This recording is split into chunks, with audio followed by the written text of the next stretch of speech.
So I have a brand new biblical question, and we dealt with last week's biblical question in yesterday's fellowship. If you were not there or you didn't catch it live, you can podcast at rebuildingtheman.com, rebuildingtheman.com/church. And last week's biblical question was, are you affected by words? If so, why? If not, why not? And I put that question there because some of you know I do a lot of counseling around the country by phone, Skype, or walk-in, individual and family counseling. And so for everyone that I have counseled, so forth, and the others I haven't, just talking to them, they are affected by words. And it is abnormal.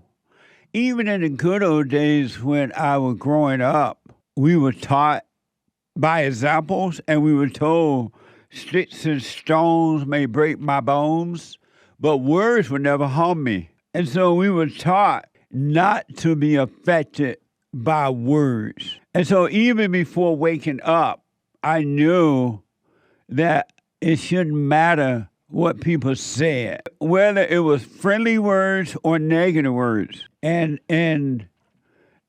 so that's kind of part of me. I've never thought about what people say. And I knew already before now that the very same people who can be friendly with you can at an instant be nasty with you. All it takes is you to say the wrong thing or disagree with anything, and then they tick and everything changes. And so we were taught not to be affected by what people said or did. I mean, or did, as long as it's not hurting you physically. And so I also know that when you overcome the world inside of you and outside of you, because when you overcome the world inside of you, you're going to overcome words. And it's going to be strange. Don't try to do this on your own. It'll happen naturally as you are overcoming words. You will overcome the words that is being repeated in your imagination, your thoughts, which are not your own. The evil spirit, evil demons, they always give you some kind of words about something, about the past or future, or about yourself or whatever, and you're overreacting to those words. You are overreacting to those words. And then once you overreact, instead of being aware of what's going on the inside, you look outside and then you blame somebody else for what you're thinking, the words that you're having. And you don't recognize that they're coming from the imagination. They're not your words. They're not real, so that you can stop overreacting. And the moment you learn not to overreact to words in your imagination, thoughts, all thoughts are all lies all the time about anything, you will automatically stop overreacting to words from other people. You won't be bothered either way by it. You won't judge them, but you won't be hurt by it either. But you got to overcome the words inside of you first. The real life and the real way to live is without words. Now, you communicate with words, but you're supposed to be communicating consciously with words. And when you communicate consciously with words, you're not affected by them. But if you communicate unconsciously with words, you're affected by what you hear in your head and what you say and what others say. It is abnormal, people, for you to be affected by words. It's an abnormal state of being. That's not the way you were created to live. And that's why the Spirit of Truth, you can call him God or whatever you want to call him, he will cause you to overcome words and to live the wordless life, the knowing and not the belief, the knowing and not the thoughts. It's so amazing. We've been messed up. Our parents and the rest of the world spend 18 years screwing us up, and then we spend the rest of our life trying to overcome it. What the? It just doesn't seem fair, huh? But it is. It's fine. You can overcome if you want to. It's up to you. Really. And you can overcome right now. It doesn't take but the blinking of an eye to overcome. Isn't that amazing? So you should not, and yes, you are affected by words. Believe me. So don't lie to yourself about it. Don't lie to yourself about it. Just lie. At least admit, you know what? I am bothered by words. Then you'll overcome it. But if you lie and say you're not and pretend that you're not, you're suffering. And you will continue to suffer. But be honest with yourself, even if you don't want to say it out loud. At least be honest with yourself. You are bothered by words. You're affected by so-called good words and bad words. And that's why people are able to build you up and tear you down. But I promise you, you can live a life. Just imagine on this earth with all these nasty, evil, vicious, wicked human beings. You cannot be affected if you wanted to. You don't have to be affected. With your loved ones who try to tear you down. With your mama who build an army against you and try to tear you down when you don't do what she wants you to do. You can live a life and not be affected by words at all. It's up to you. This is your life. It's a gift given to you by God. Do what you want with it. You spend a lifetime being affected or spend a lifetime not being affected. It's up to you. You can be enslaved or you can be free. And so, I have a brand new biblical question. It feels like I asked this before. Maybe we discussed it at some point, but I'll go with it anyway. What is courage? What is courage? I'm looking at this video they put together. Look like this man going through the gates of hell. The gates of hell is in Israel, in this old city where Christ visited, and he made the statement that something like, what did you say? Not even the gates of hell will not prevail against it. The gates of hell will not prevail against my kingdom or something like that. Yeah. That's a location he visited that location, and it's a tomb. I mean, it's a dark tunnel, and the blackness is not like regular black darkness. It's like evil black. And if you go down in there, you can't come out because you're going down into hell. And if people lived there at one time and everything, it's an old torn down city now. It's like a visiting place. But there is a location in Israel where a city where there is the tunnel of where the gates of hell, where Christ spoke. So instead of hating the Jews, you better be trying to go to Israel and walk through the Bible. And I say also unto thee that thou art Peter, and upon this rock I will build my church, and even the gates of hell shall not prevail against it. Matthew 16:18. What does that mean, thou art Peter? He renamed Simon to Peter.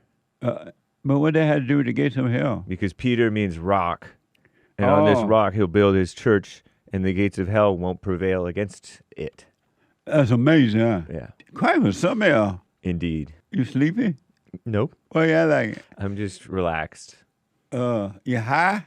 No. High on life. So that's my brand new biblical question. What is courage? What is it? And I can't wait for the feedback on this one. And it's for those who want to overcome your misery. For those who don't want to overcome your thrills and your hell, you stay in it. It's not for you, really. But it's for those who want to live from within and not from without. What is courage? Stetson out of Washington State. Stetson, you are on the air. Hello. Thank you for taking my call. Yes, sir. And I listened to yesterday, and one of the things, like the whole emergency, blah, blah, blah, the Bible verse that came up, Proverbs 3:25, have no fear of sudden disaster or the ruin that overtakes the wicked, for the Lord will be at your side and will keep your foot from being snared. It's interesting that we have been taught to prepare for the emergency, when God said, take no thought about tomorrow.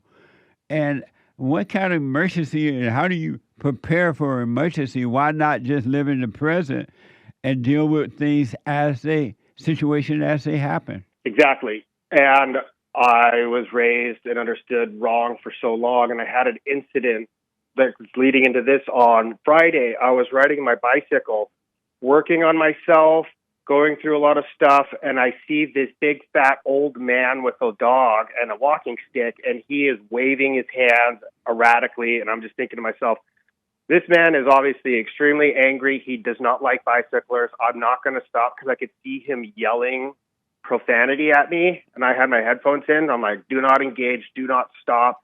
This is not going to end well. As I was riding my bicycle, he raised his hand with his cane, and I was like, there's no way this is going to happen. And he hit me on the back as hard as he could with it. And at that moment, I didn't know what to do. I locked up my brakes on my bicycle. I happened to squeeze my front brake too much, and I went launching over the top of my handlebars. I hit the asphalt, landed on the gravel. I popped right back up. I have no idea how this happened, and I went at the guy. The guy was not afraid. He was not apologetic. He came at me with his stick over his head. I didn't know what was going to happen. By the time I got up to him, I realized the situation that we were in and the violence that was behind my fist that I wanted to throw. And I wanted to let it go, but my body and my mind would not allow me to do it because I know the violence that I have behind me, and I needed to stop it because in this situation, I realized I was the one that was going to get in trouble. Even though I got hit with a stick, minding my own business, if I hit this man, I would be in trouble. I would take his stick and shove it up where the sun doesn't shine, all of this type of stuff, these horrible things. I got out of it, and then I just realized I need to call the police. I called the police. They were on their way. This guy, he kept on yelling at me, screaming profanity. I didn't hear anything that he said. The cops showed up. I told my story to the cop. The guy thought I was a liberal on an e-bike, and he was scared for his life, and that's why he justified hitting me. I'm not a liberal. I don't have an e-bike, and he was not in danger for his life. I thought I just got tapped on the back. What ended up happening was he hit me real hard, and when I showed the cop what happened, the cop said, like, wow, you have a giant welt on your back. I'm taking a picture. He took a picture. He sent me off on my way. I'm physically okay. I don't know how, but I am. But mentally, going out in public, I went to Costco on Saturday, and I'm on edge. I feel like everybody's trying to attack me. I tried riding my bicycle this weekend. I'm feeling I'm going to get attacked. I tried riding the bicycle on the trail the other day. I don't know what to do at this point. I mean, I don't know if part of me wants to press charges, but I have so much animosity towards this whole situation of why I was attacked and the individual doing it. My brain is going 1,000 miles an hour of what I could possibly do to this man, and none of it good. So I just need some advice on how to proceed in the correct manner where I'm not going to let my emotions and anger of what this person did to me affect my judgment, because I'm working on the silent prayer these last 3 nights. And your question is what? Because of time, your question is what?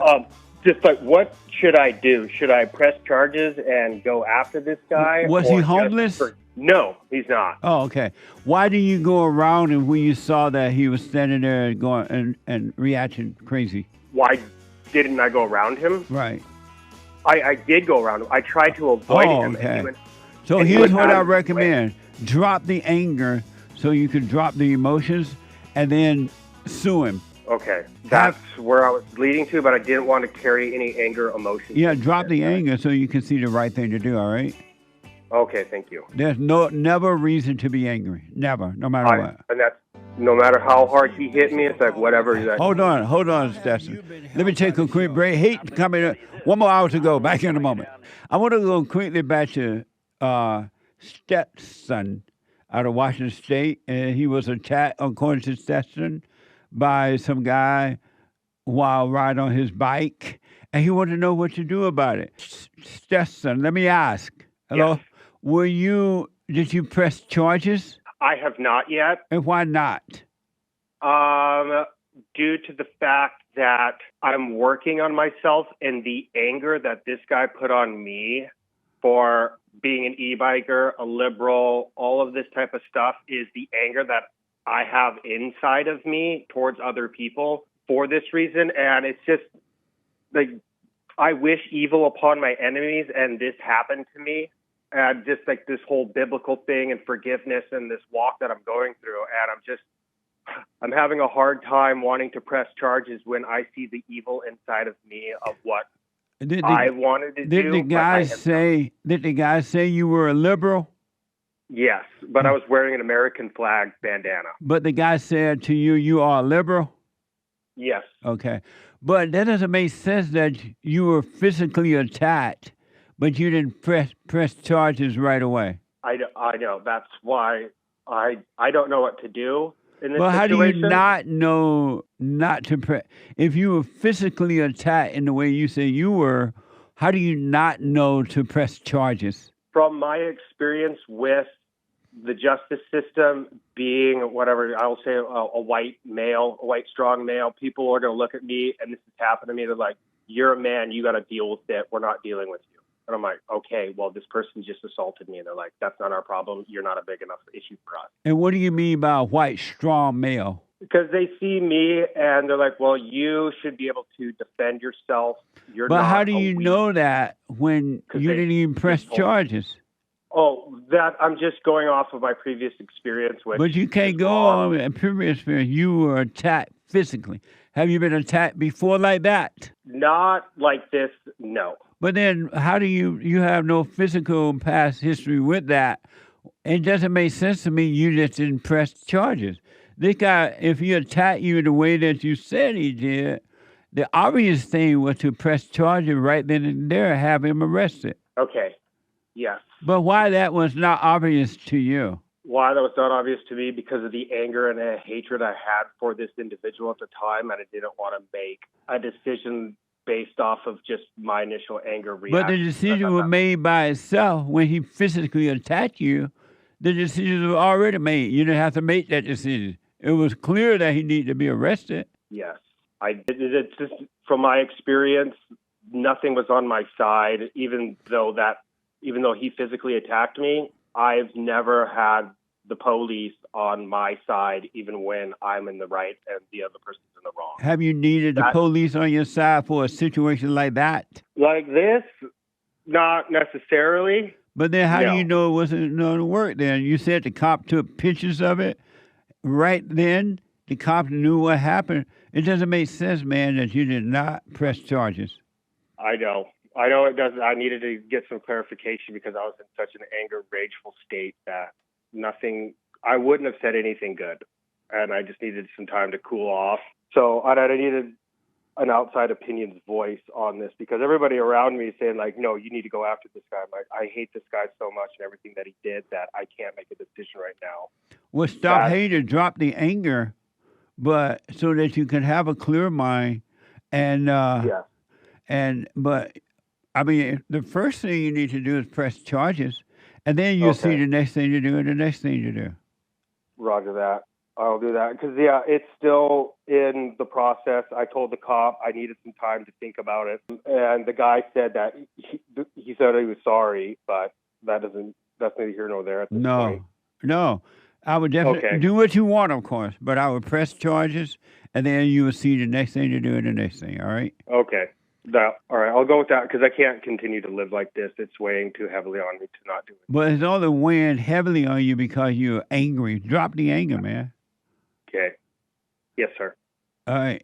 I wish you well. Thank you very much for your advice. Yes. Okay. Amazing. All right, bye. There is never, ever, ever, ever, ever, ever, but never, ever a reason to be angry, folks. There's no situation that can happen in your life that requires anger or resentment. I want to ask, before I go back to the phones, what do you all think about this video? And what do you think about it? And then I'll put my 2 cents on. This is from WTKR. 9 black females, they said women, but females who witnessed an altercation at a Chesapeake restaurant said they were discriminated against and wrongly removed earlier this month, prompting them to consider legal action. Watch this. From WAVY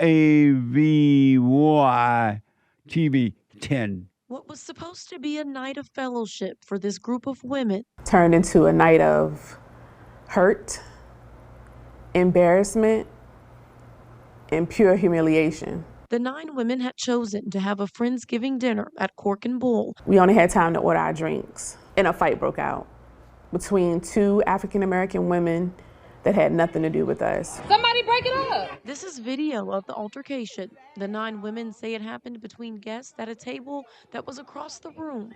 The 2 women seen throwing blows ultimately left before authorities arrived. But somehow, restaurant staff thought these 9 women who were still inside were somehow involved and told them to leave too. So I asked why, and he responded saying, because you all like to fight. And they made us leave and get up in front of all the other patrons in the restaurant. We were really in like a negative spotlight at that moment, and it was all eyes on us. It was very embarrassing. The 9 ladies are now pursuing legal action. Their lawyer sat down with us. Just because you have employees that might have made a bad judgment one night, that could turn into 2 nights, 3 nights, 4 nights. It has to stop. The women say the restaurant staff has not reached out to provide an apology or update. All 9 of these ladies were treated more harshly than the 2 people who were actually engaged in the misdemeanor action. What the? Some guy by the name of Pat Thompson showed up outside the Cork and Bull Chesapeake Chop House in Chesapeake Friday morning to protest. Why is this from WKTR? Here's why I'm out here. There's a comment underneath this story where somebody said that this is their new favorite restaurant. That's why I'm out here. I can't, come on, man. Come on. So if the story is true and they were asked to leave because they look like they like to fight, then I'm out here holding training. Because I've been told I look like I like to fight. I think I do. So yeah, awareness. That's why I'm here. Awareness. Maybe other people, other than innocent black women just trying to enjoy themselves, maybe they look like they like to fight too. Normally, I'm not a big fan of protestors or protesting, but some things just need to be said, and they haven't said anything. Oh, beta. And of course, this is from WKR as well. They're reporting that, of course, the president of the NAACP Virginia State Conference said the incident is a painful reminder that racism remained embedded in our daily lives. Watch this from WAVY TV 10. There probably should be a swift statement of this is not our policy, this is not what we do, this is not what we stand for. And the fact that that hasn't come yet, and here we are almost 2 weeks after the event, is a bit disturbing. The president of the NAACP Virginia State Conference says what happened is shocking. Appalled, disgusted, frustrated, but unfortunately not surprised. Not surprised that this kind of behavior still exists. In a statement, the NAACP chapters say, quote, "It is unacceptable for anyone to be judged or mistreated based solely on the color of their skin." Black fatigue. Black fatigue. What a mess. And they all looking so pitiful. We just innocent black women. And we've been treated so bad. And that beta male out there protesting, he doesn't even know what he's doing. Because as soon as he disagrees, they'll turn on him. What a mess.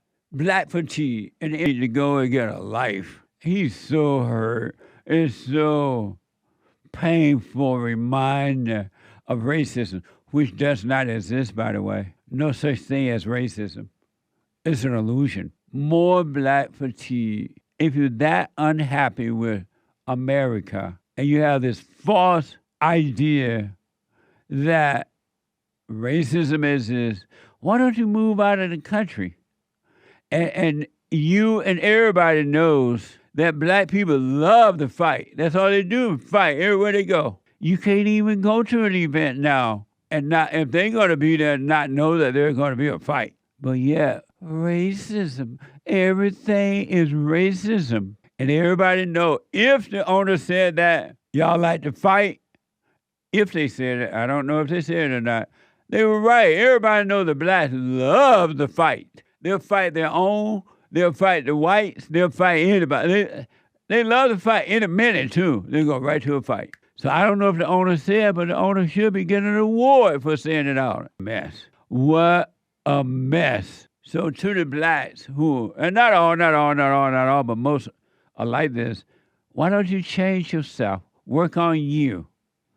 Overcome anger by forgiving your mother and returning to your father so that you can deal with life in a different manner. Amazing.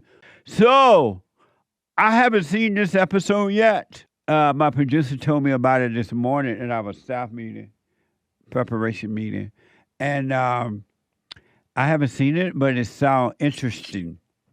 So, I'm going to react to it as I'm watching as well. So I don't know what to expect, but it sounds interesting. This is from Oprah. You so hot to beat me all my life. I've been beat by men, my daddy, my brothers, my cousin, my uncles. I ain't gonna take it no more.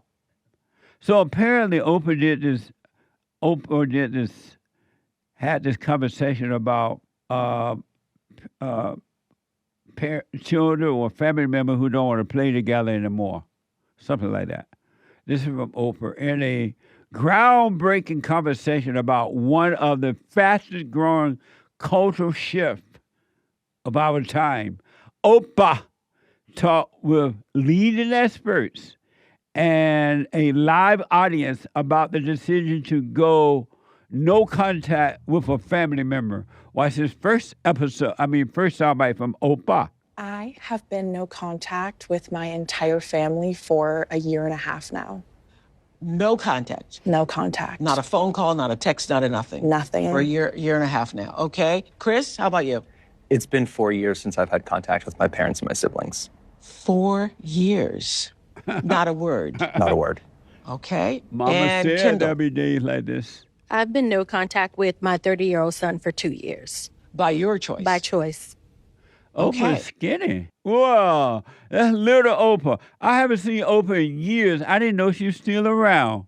I didn't know she was that skinny. What the? So they have no contact with their family members. Members.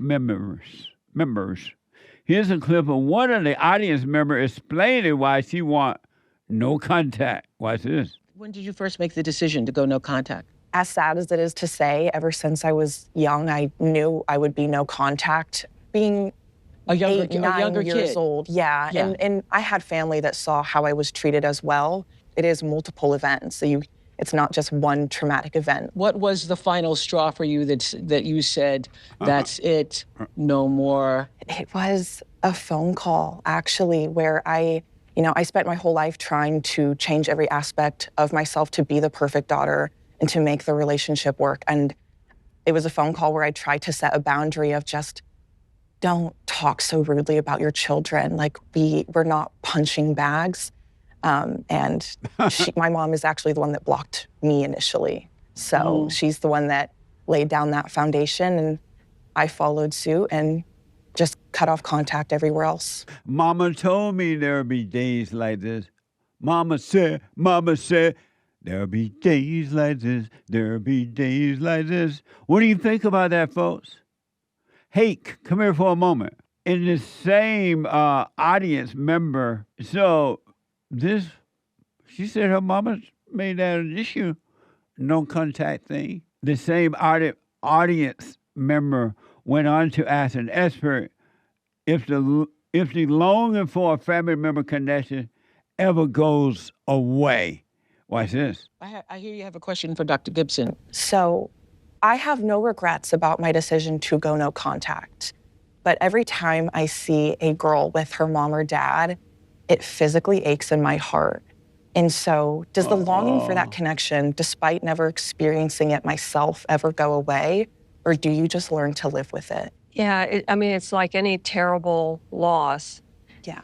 Do any of our terrible losses ever go away? we all know that it never goes away. It'll never go away. What a dumb But it's not expert. all there is to you.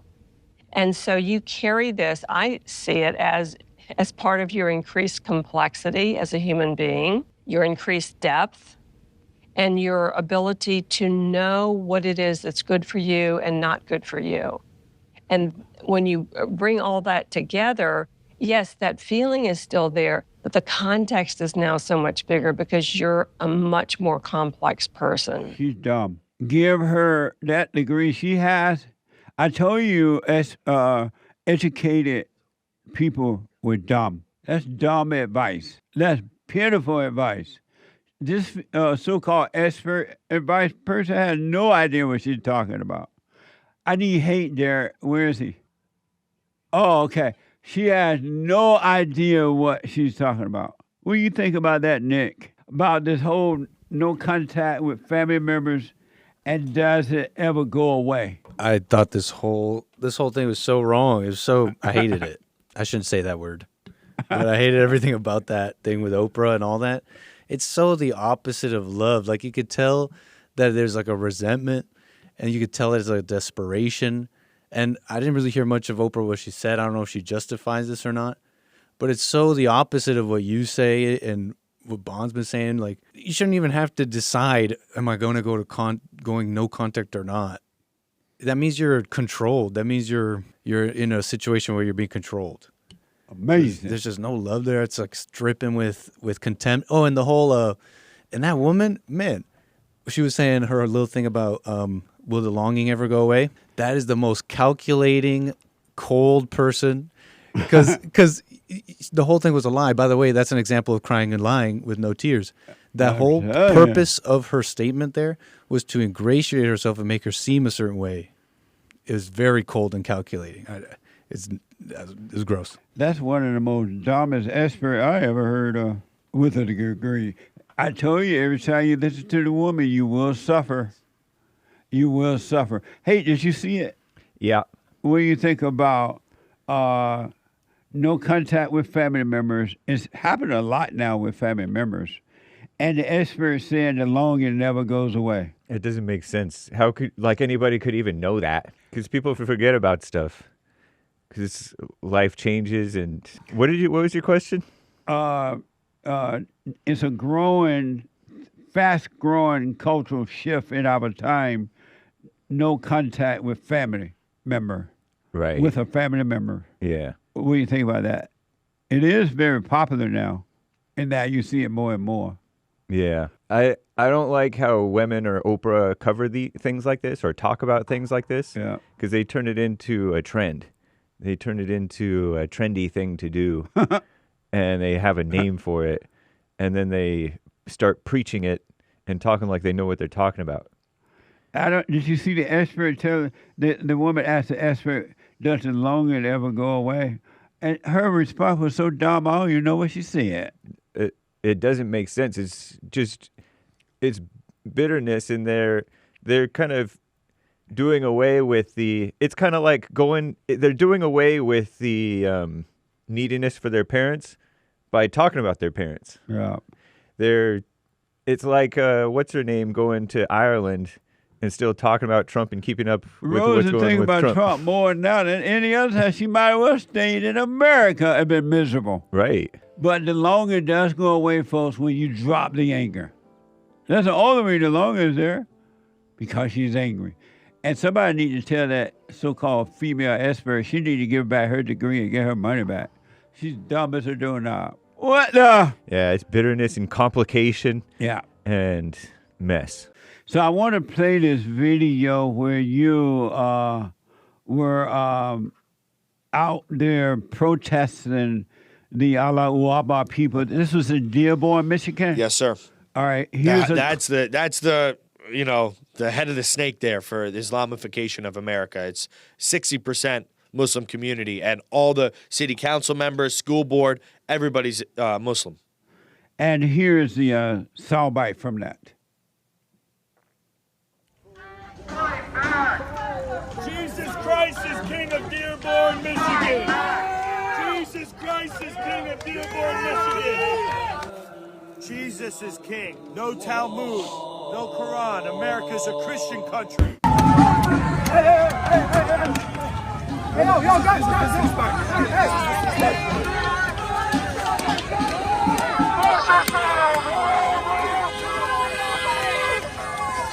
I will take it!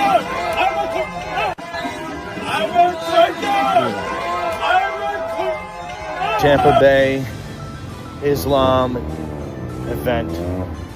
Going undercover. Pray for me. So I made myself They kicked me out. They inside recognized me here, after and, Dearborn.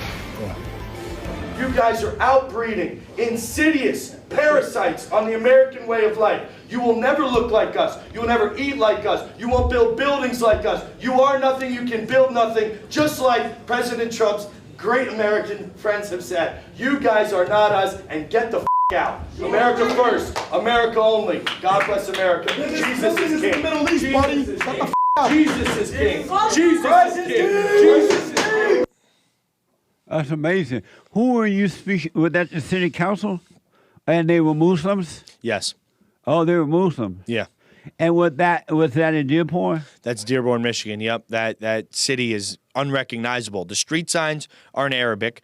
All the food, restaurants, everything, all halal. It's all Arabic writing everywhere. The women are wearing burqas. It's unrecognizable. It doesn't feel like America. And you see how intolerant they are when you come as a Christian. When you come to demonstrate your First Amendment right, I was punched in the face. I was pepper sprayed. I had little handfuls of dirt and mulch picked up and tossed on me and my other Christian brothers that were with me. We had food thrown on us, cigarette ashes. These people have a violent ideology and tendency, and in fact, their own Quran and their own, pedophile prophet Muhammad tells them to slay and kill infidels and non-believers and kafirs, they call us, wherever we are. So, Islam spreads by the sword. Jesus Christ and Christianity spreads through the love of God and the gospel, but Islam is a violent ideology that is a warmongering ideology. And so you live in Florida, right? Yep. And what made you go to Dearborn? Dearborn is famously a Muslim majority city, which, that's crazy in America to have 60% of the residents of a city. Insane. It's insane. So we went there because it's a hotbed. And there is, just this past Halloween, there was an Islamic terror cell that the FBI had gotten information that they were planning a terrorist attack on Halloween, and they made arrests there. So we have radical jihadi Muslims there that are taking political power. They are playing their prayer call over the loudspeakers in and on the main street of Dearborn, Michigan. You can hear 5 times a day, including when the show starts at 5 in the morning, they're playing their prayer call there. So it's were you invited there, or you just decided to go? Oh, we were anything but invited there. We decided to crusade. We're Christian crusaders, and this is our country. And there's no place in America that should be a no-go zone. That's what they call it, right? Like Seattle and Portland, they call those places for Christians and for white Americans and Trump supporters no-go zones, because you're going to be intimidated, be threatened, and assaulted by the socialists there and the Muslims there, which are now working together. Antifa and the Muslims are working together to intimidate and to attack Trump supporters. We saw that right there in Dearborn, Michigan. When you were attacked, someone smacked you in the face. Oh, yeah. While you're holding that sign. Did you know that was coming? No, I was just marching, exercising my First Amendment right, standing up against the Islamification of America and of Europe, and one of those little twig-armed little pedophile worshipers came and punched me right in the face for simply exercising my First Amendment. It's abhorrent. And why were you burning the Quran? Well, the Quran is a wicked book, and it has pedophilia in it. It has the belief that women should be oppressed. It's an ideology that can never mix with American freedom and our constitutional rights. And so to burn it is a demonstration saying that this wicked book and the ideology that comes with it, the Islamification of America, we stand against it, and we will fight and stand in the streets to make sure that these people do not usurp power over the American people. So were you a Christian?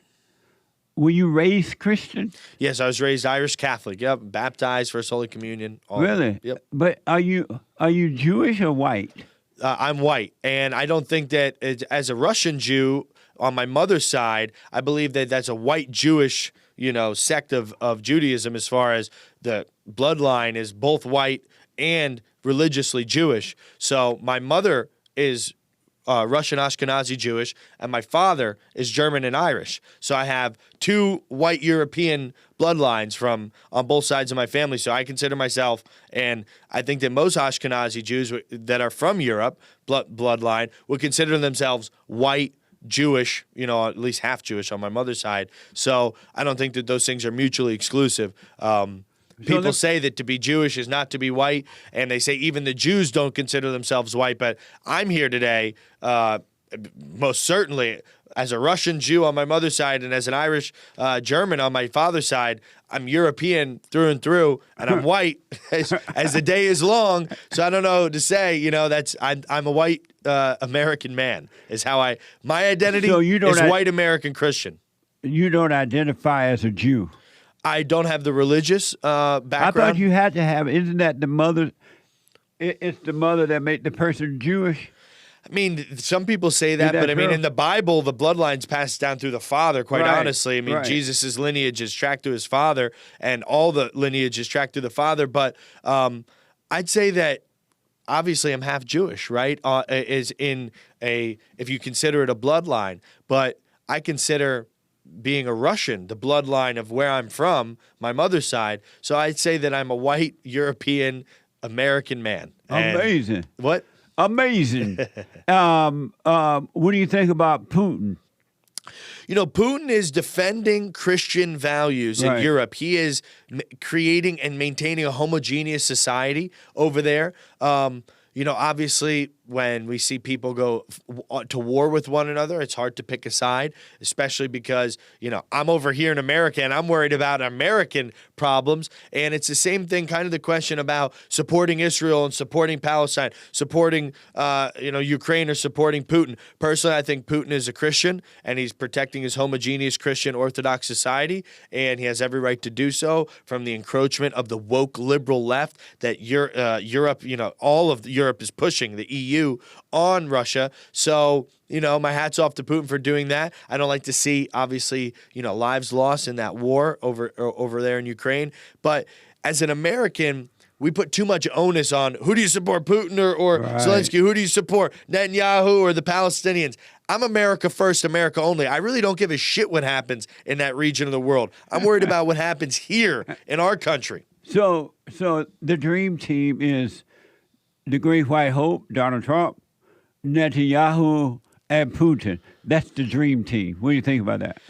My opinions on Israel right now have drastically shifted, coming from a Jewish family on my mother's side, and even having members of my family that lived in Israel. I'm seeing that there's a lot of politicians that are taking money from AIPAC. There's a lot of dual allegiances that we're seeing in America, and it's creating such a rift in the conservative movement that I've decided personally to just pull back and say America first, America only. I don't like to see America get pulled into forever wars there in the Middle East, protecting Israel's interests. I want to see America thrive. I want to see white women in America start to have more babies. That's what I'm concerned about. We need white babies. We need white babies. That's for sure. So people want to drag this conversation all the way into left field and see if where your allegiances are. And I'm saying, what's up with the brainwashing of white women that they're being fetishized over every NFL and NBA player, and they're completely falling to the wayside of their responsibilities as feminine Christian women, and what's going on here. So we need to solve the problems at home with Islamification, the Indians that are taking over. I mean, you have Indians and Pakistanis flooding America and taking over all over the place, and we're losing our national identity. We're losing our heritage, our culture here. White people are being replaced and displaced in America. And for me, that is topic of mine. That's issue number one. I don't care about Israel. I don't care about Palestine. Let them fight it out. Israel has the right to exist and fight for their own sovereignty, just as any other country. And Palestine, too. If they can win the war, then they should get their country. If they can't win a war, America was founded by conquerors, by champions. If Palestine can't win their war, then maybe they don't deserve to be a country. If Israel couldn't defend itself, it wouldn't deserve to be a country either. Let me ask you got to this, fight for yourself and your people. That's what I'm doing. Because of time. So, yes or no? Should America finance help Israel financially? No, unless we're making money from it, right? Unless we're selling that like any country, because America is, the reason why America is great is because our war industrial complex, which some people will, shy away from, but if they can pay for the weapons, we'll sell it to them, right? Anybody. And we've done that, for years. Well, Israel has always been our ally over there in that region. Some people say ally, but other people say overlord. Why shouldn't we support them? And they are our allies.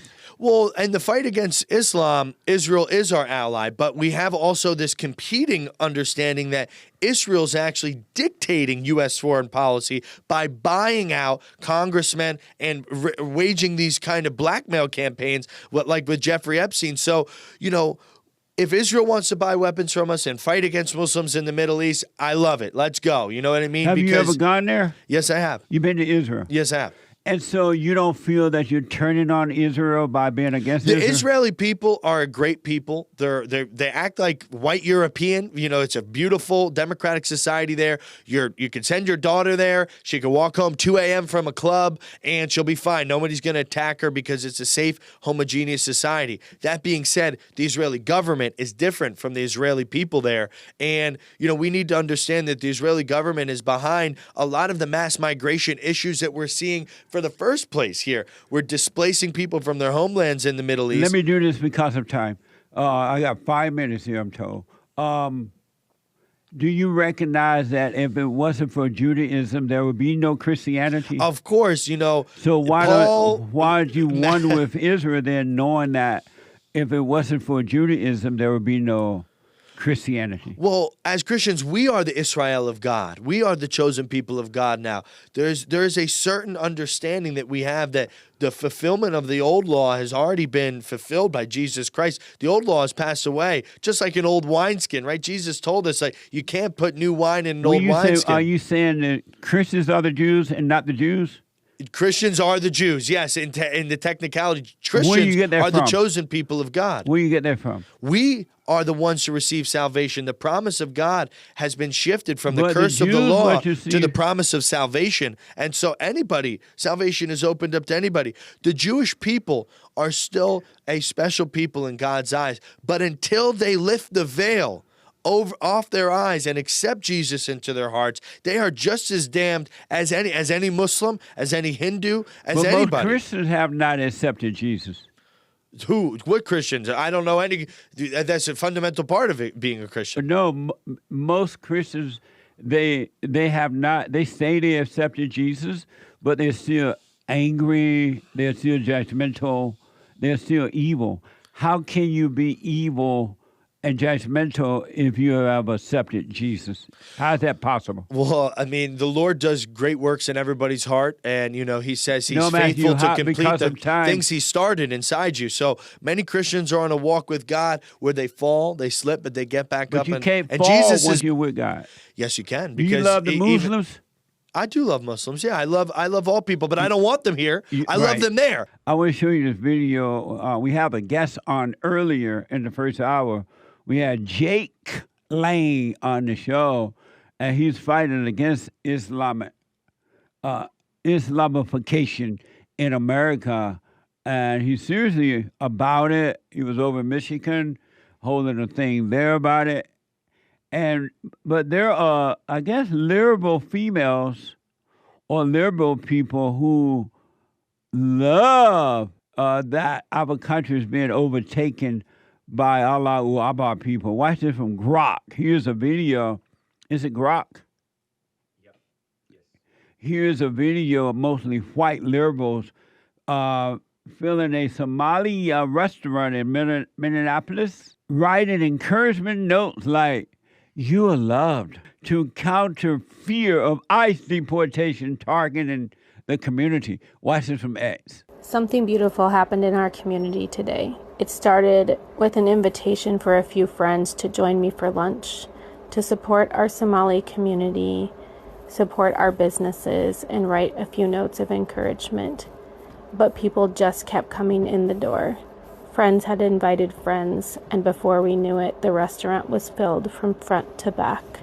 Hundreds of notes were written, and delivered to all of our local businesses today. Amazing. We love you, Wilmer. Thank you for your support. It's amazing what white liberal women do. It's like the white man is no longer controlling his woman, and she's going literally out of control. That's so dumb, and that's so stupid, and that's so evil that those liberal women are doing that. But the men won't stop them. They've allowed the woman to be educated, and this is what you're getting. And I've told you once, and I've told you twice. Men are over women. All women. In the right way, though, men. Not like all fake macho kind of mess. But the men, the white men have done what the black men have done with the black woman. They have turned her loose to be on her own, and now she's out of control. That's insane that those women are doing that. But they literally cannot help it. They can't see. And the men are not correcting them. Why did white men decide to let white women be educated, James? Say again? Why did white men allow white women to be educated? Look, these women, they voted for, I don't know about these particular women, but white women voted for Mandami in New York and everything. They're always on the side of evil. Why don't the white men stop them? I don't know. This all happened before me, and I don't know the facts on the voting stats. White women vote the best out of any other women. But you're right. They shouldn't be educated, and they shouldn't be concerning themselves with politics. Right. What do you mean they voted the best out of any other women? All the other women vote way worse than white women. Meaning what? White women voted for Mandami. Can you get it? So says you. I don't know if that's true. And no, all the stats show that one of the reasons that he won was because white liberal women. I didn't see the stats. Oh. Yeah. La, la, la. La, la, la. Closing my eyes and covering my ears. But no, they shouldn't. You're right. Well, nowadays, like, we don't know better than to let them be educated because we were raised by educated women. Us white young men. Your mother was educated? Uh-huh. She went to college, and she was a little teacher before, a little teacher before I was born. How's your little teaching? Before we were born. Does she obey her husband? Allegedly. I don't know. I've never asked.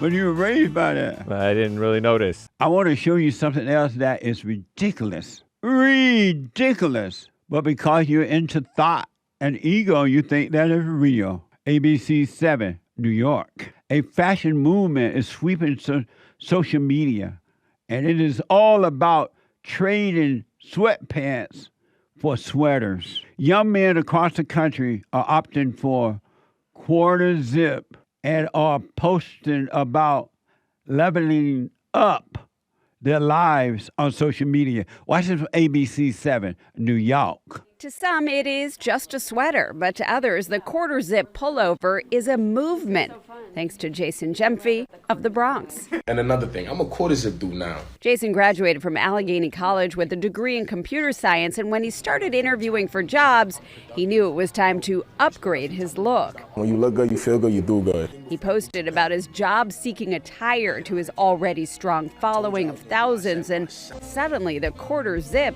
was a thing. Life like this sure is sweet, huh? People are stopping Jason on the street. We can't go anywhere anymore. Like, we stepped outside. There was a kid with his dad stopped us mid-video. We was shooting content, stopped us mid-video to say, oh, that's the quarter zip guy, that's the quarter zip guy. It's true, Jason and his look are everywhere. I like that you guys look right. And it isn't just young men who are ditching the Nike tech and hoodies. So are teens and tweens like my 12-year-old. The other day he said, hey, Mom, can you get me a quarter zip? I had no idea what he was talking about. And now I know. And guess what came yesterday? A quarter zip? A quarter zip. You are up in my 12-year-old's game. Hey, tell me. I really appreciate it. So a personal thanks from this mom. The movement is elevation at the end of the day, making sure that when you leave your house, you're like the best version of yourself. Point blank, period. And really, Jason says, it's not about the clothes. The man makes the clothes doesn't make the man. Just gotta say that. Words to live by. Amazing, huh? It sounds so nice, doesn't it? It's the dumbest thing I ever seen. It is the dumbest thing. A clothes does not make the person. Underneath those clothes, you're still lonely. You're still miserable. You still blame the white man. you're still suicidal, you're still afraid, you still worry, you're still into thoughts, and all you have to do is have on a new pair of clothes to feel good. Eventually that feeling will die, and now you're gonna need some other new clothes. What a sad way to live, huh? That ain't gonna solve one problem. And the guy that's promoted it, it made him feel good for a minute. But when that thrill is gone, and it will be, he gonna be right back in his misery. It ain't about the clothes. It's about the darkness of the imagination. It's about the illusion of who you think that you are. And I gotta, this is sad. Everybody running for it. These black guys putting on a sweater, but underneath they're still lost. They still blame white people. They still blame the situation. They're still victims. And I got proof. It ain't about the clothes. Because when you change the inner nature, the outer nature will change. You got to change the inner nature for the outer nature to operate right. You can't change the outer nature and think that it's going to help the inner nature. It's just give you a false thrill. That's all it is. You feel good in a sweater. And then people brag that you have on a sweater. Now you feel good. That's going to die down. Or when you're alone with those sweaters, you cry at night. A closet full of sweaters. And then you cry at night. Change the inner man, change the inner woman, and you can have a sweater in the closet and feel fine, or not have a sweater in the closet and feel just fine. It ain't about the clothes. It's about the inner nature, overcoming evil. 888-77-JESSE. Back in a quick moment, your phone calls and your super chats. So I want to show you how dumb this idea that the clothes is making the change. It's just a feel good and a new outfit. That's all it is. And that's going to pass. All thoughts, listen, folks, all thoughts, all lies, all the time. There's no such thing as a true thought. There is no such thing as a true thought. All thoughts. So I'm telling this loud so that you remember when you fall into feelings that you're into a thought and you've been lied to. And that is inside of you is your thought, not somebody else's thought, but your thought. Let it pass. Thoughts are supposed to just pass along. But what happens when you're unconscious, they come and then they fall into emotions. And that's where you lose it. Emotions of so-called love, emotion of so-called hate, emotion of so-called resentment, anxiety, stress. But if you just let thoughts flow through, it won't be affected at all. I want to show you how this is just another game being played upon the blacks. And then any other white or anyone else is falling for it. And this Brandon Johnson guy, the mayor of Chicago, is wicked to the core. And he knows that it doesn't work either, but he's using it for personal gain. This is from Grok. Chicago Mayor Brandon Johnson gave a speech on December 7th, quarter zip link up event in Bronxville, my bad. Now, they done had an event, and this no good mayor is speaking at it. And guess who he's lying to these people, lying to them. A gathering of over 200 young black Chicagoans celebrated a viral fashion trend. It's just a trend. And they come and they go. You should see my producer, Derek. And that he had on these big old pants that used to be around 100 years ago. The trend is coming back. It's just a trend. And it makes you feel good and it makes you feel bad. But this stupid mayor, blind mayor, is speaking at this zip up link event. Isn't that amazing? Quarter zip link up to a bunch of black people. Black people, won't you start thinking for yourselves? What's wrong with being an individual? Men and women. But what's wrong with being an individual? Why are you afraid to be an individual? They have parents now looking to the government to tell them how to raise their children. Looking to some expert to tell them how to raise their own children. They want to pass internet laws for children because the parents are not paying attention. You want the government to pass a law to keep your child from watching something on video.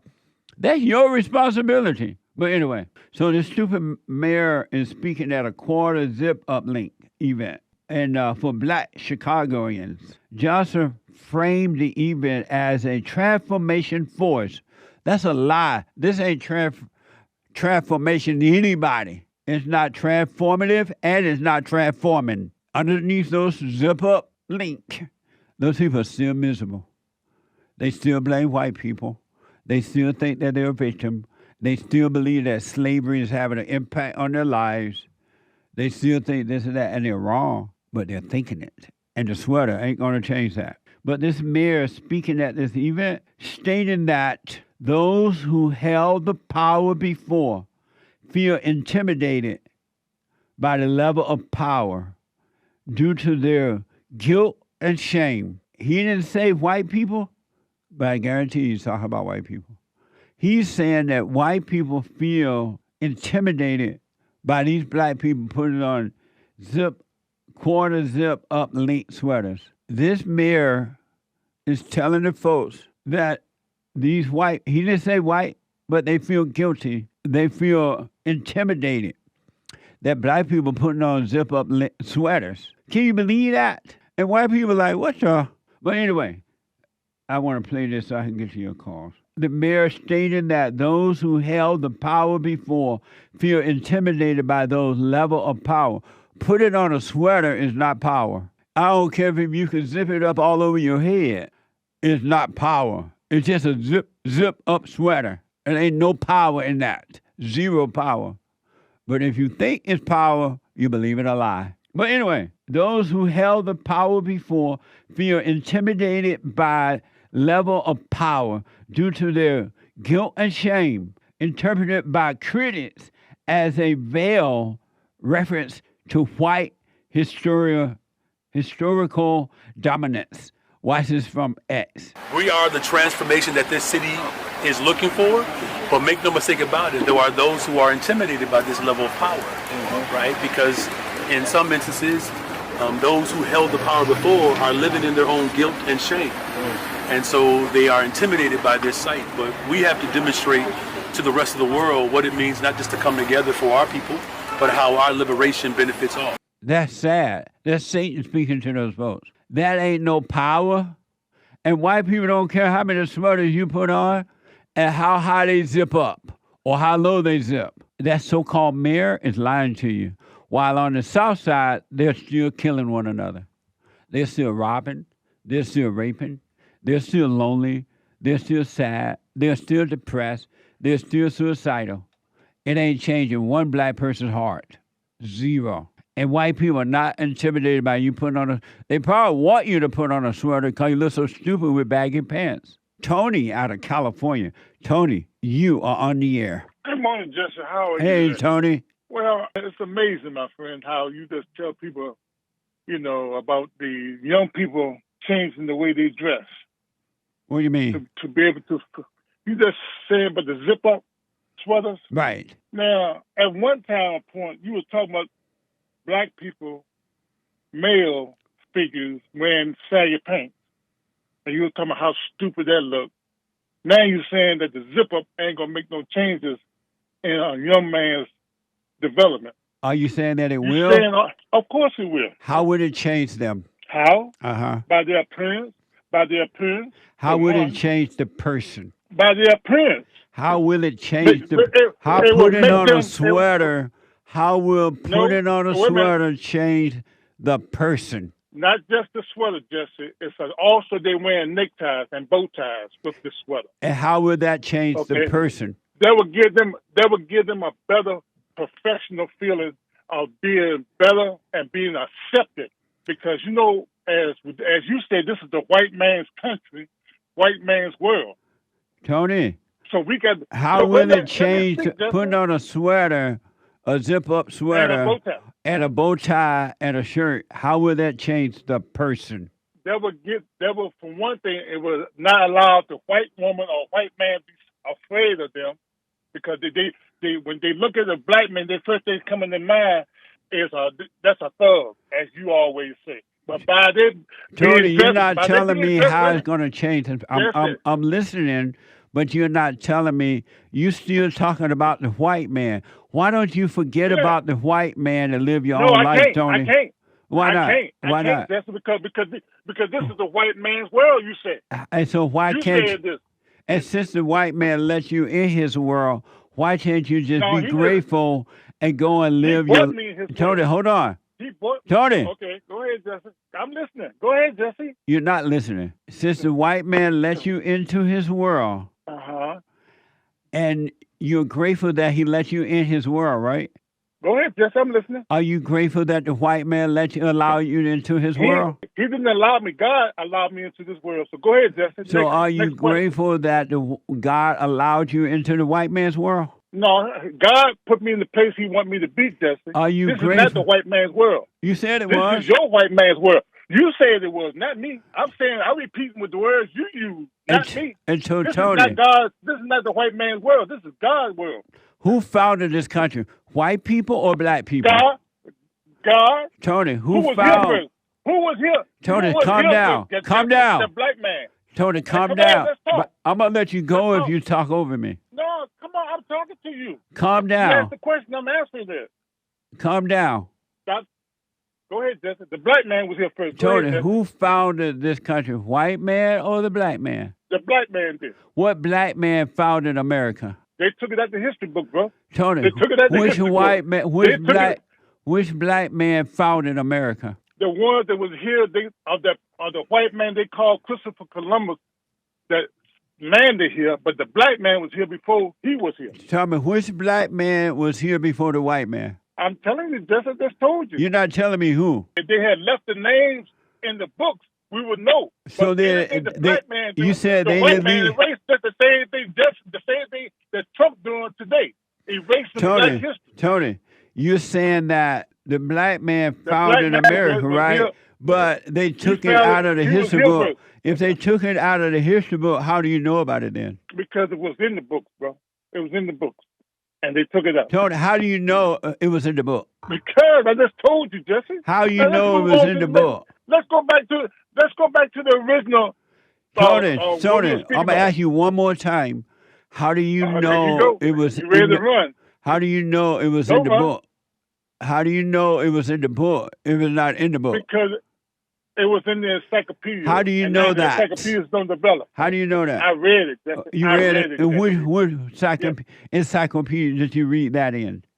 Let's pick the Black History Encyclopedia, bro. Where? That's what, bro. Where is it? The Smithsonian. Smithsonian? The Smithsonian. Who is Smithsonian? Yeah. Institution. That's in Washington, D.C. A mental institution? You that gotta believe Miss Sonya in a mental institution? Don't be stupid. Don't be stupid, Jesse. Tony. Let's keep it real. Let's keep it real. Tony. Let's keep it real, Jesse. Bye, Tony. Don't. Nice. He said that it's in the history book, but they took it out. How you know it's in the history book if they took it out? Grok said no black man did not discover nor find America. Amazing, huh? Just think about this, folks. I really want you to think. Black people, and this is Black Excellence, they are telling you black men putting on a zip-up sweater is intimidating white people. Everything is about the white man. Why don't you forget about the white man and live your own life? Everything ain't about the white man. 888-775, what a sad way to live. And that stupid mayor is still deceiving those guys. And nothing gonna change from within with a sweater. Ain't nothing wrong with putting on a sweater, but don't think it's gonna change you. You're under white folks. I tried to warn you that was coming when you allowed the blacks to knock you out, when you gave up your businesses, your schools, your neighborhoods. But you didn't listen. And now white people are afraid to say it. And when a white person does say it, he attacked by other whites. The slaves are attacking the slaves. Here's a white woman that lost her job, according to this report, because she was used the N-word on some black people from the New York Post. A Wisconsin Cinnabon employee was fired after a video of her hurling the N-word and other racist abuse at a Somalian couple went viral over the weekend. Watch this.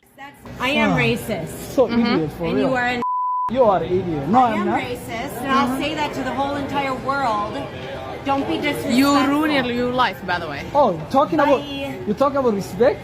You talking about respect? You are fired from this place, mother. You're not gonna be working here. Suck it. Suck what? Look how you look like. What's wrong with you? What the is wrong with you, you ugly Get the out of Ugly? my face. Talking about ugliness? Did I stutter? What a mess! The white woman should not be that angry, that's for sure. And that's what they want her. They want her angry like that so she can do crazy stuff. And they get her fired. Drop the anger, white lady. I understand the frustration, but there's never, ever, ever, ever, ever a reason for anger. She lost her job, according to the report. Would a white person, if that was happening to a white person, would the black person have lost their job? Would the white person have gotten fired? I mean, the black person got fired had they done that to a white person. So after that, there's a GoFundMe account for the Somalian in our country, by the way. The Somalian has raised, somebody started a GoFundMe play for them. Why did they need a GoFund? That doesn't even make sense. But somebody did a GoFundMe account for the Somalian, and they has raised $4,600. And then someone else did a GoFundMe account for the white lady, the Cinnabon employee. They raised $117,000. White love. Watch this from WTVC. The GoFundMe for the Somali husband and wife has garnered more than $4,600 out of its $45,000 goal. The fundraiser identifies one of the customers as Faria Ahmed.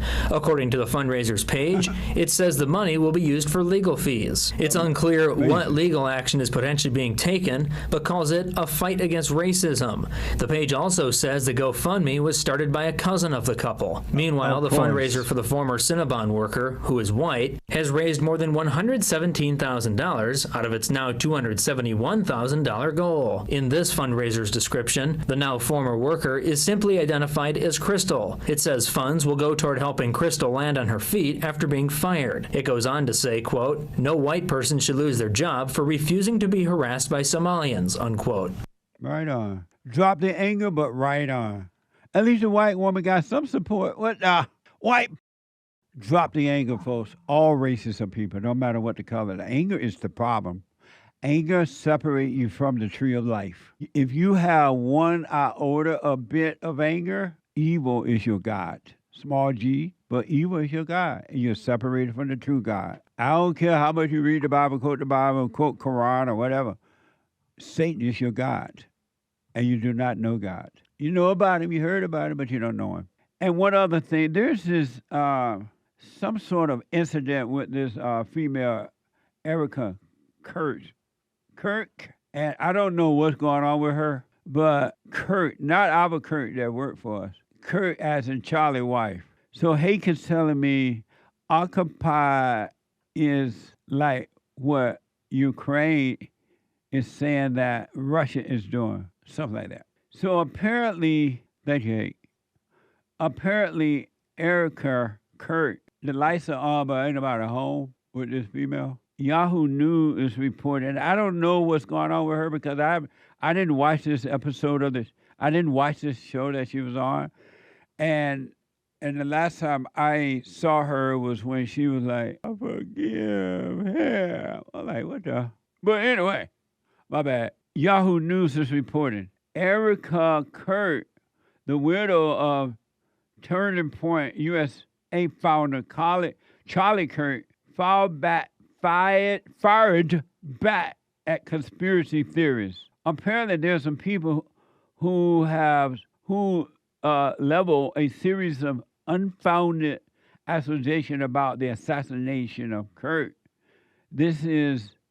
She said that what she's feeling now is righteous anger, according to this story. Watch this from Outnumbered on Fox News. Come after me, call me names, I don't care. Call me what you want, go down that rabbit hole, whatever. But when you go after my family, my Turning Point USA family, my Charlie Kirk Show family, when you go after the people that I love, and you're making hundreds and thousands of dollars every single episode going after the people that I love because somehow they're in on this, no. You know, I have to say it. I've never seen you like this. No, I'm very. This is the real person. Righteous anger because this is not okay. It's not healthy. This is a mind virus. Yes, I believe in our judicial system. I do. We have a hell of a team working on this. Excuse my French, but this is not okay. Now that's the real person. That's not the one that said, "I forgive you." That's the real Erika. She's not acting. All the other mess was acting. This is the real deal. Anger. And it ain't nothing righteous about that at all. Those eyes are too wide open to be righteous. What the? I don't know what happened. I don't know who she's talking about or what they're saying, but I know that this is the real person. This person was hiding during the funeral and all that until she got on that board thing. Now you're looking at the real person. And had she forgiven as she said she did, there would be no anger even now, no matter what's going on, whatever is happening. There would be no anger. And that is not righteous anger that she displayed right there. I don't know what happened or who making money from it, but I know there's nothing righteous about the way she just reacted. That's a lie. It's a lie. CBS has reported, CBS News, Erika Kirk has a message for people who sought to justify the assassination of her late husband. Watch this. One of the most alarming things about Charlie's murder was the way that some people in this country reacted to it, that he somehow had it coming. What do you say to people who justified his death? You're sick. He's a human being. Not anymore. You think he deserved that? Tell that to my 3-year-old daughter. Here come the acting. Now she's acting again. This is a showcase personality. You want to watch in high res the video of my husband being murdered and laugh and say he deserves it? There's something very sick in your soul, and I pray that God saves you. I pray, because that is what is so wrong. The internet in this world has dehumanized us. The internet didn't do that, lady. What a mess! I wish her well, though. I don't know what's going on, but I wish her well. On one couch, she's like angry, and on the next couch, she's crying. And we all know that when she's crying, she's lying. When she's crying, she's lying. What a mess. And the people who, if it's true, the people who, and I have seen it. It is true that there are some people who celebrated the death of Charlie. Those people are evil, and they can't help it. Forgive them. They know not what they do. Really, something else is driving them. Forgive them, Erika. Don't cry. Forgive. I thought you would forgive. Forgive them. They know what they do. Christ would be crying over that. He'd be like, what the? And he wouldn't make room for the devil by giving the devil any attention. Do you know that you're not supposed to give any attention to evil, but watch it, but give it no attention? Lay your weapon down. Turn the ship around. And all thoughts, all lies, all the time about anything. And human nature is evil. Human nature, because it's the nature of Satan, evil, the spirit of evil, is worse than what you can even imagine. Why do you think human beings treat each other the way they do? There's no love in that nature, no love in the heart. It's all human beings are evil. There's no such thing as a good human being. And I hear people say, well, find the good in others. You ain't going to find no good in human beings. Human beings are wicked. And as soon as you overcome wickedness in your own heart, you will not be giving one thought about human beings. Really. And Christ said, it's Bible thumper. And Christ said, do not trust an angry person. And y'all promote anger as good. That woman thought Erika thought she was righteous anger. That's not righteous anger. Anger is evil. And if you doubt me, look what you think and do to others in your state of anger. And it's for the thrill of it. That's why you do it. You get a thrill from it because you're evil. Isn't that amazing? Human beings are evil. And you can tell an evil person the moment you see a sign of anger, just quietly know to yourself, because you got to deal with human beings, right? But quietly know you're dealing with an evil person. And there's no limit to what they would do. They're smiling in your face while all the time they want to take your place. The backstabbers. Human beings are evil, folks. No such thing. I ask people, are you good? Yeah. How are you good? I'm nice. I do things for people. I help others. I do this and I do that. But how are you good, though? You told me to act of an evil person. How are you good? Nobody can tell me how they're good. 888-7753-773. You can say, you know what, Jesse? I don't believe you. Human beings are good. And then take a look at yourself and see where you find any good in you, the individual. And then look at the world around you and see how human beings treat each other. Really, all you gotta do is look around, open your eyes. In the good old days, they say pray for one another. Human beings don't do that. There ain't no thrill in fake praying for another, it's a thrill. Lord, bless my mama, get them saved. I want to save my parents. I want to save. That's fake prayer. That's a thrill. That's not even real. Like Erika was saying, they laughing at my husband being dead. I will get you saved, and pretend she's crying, knowing she's lying. You can't pray to get somebody saved. They may not want to be saved. And the spirit of truth ain't going to bring no one out of their hell that don't want to come out. Just wish them well, Erika, and go your way if you're being real.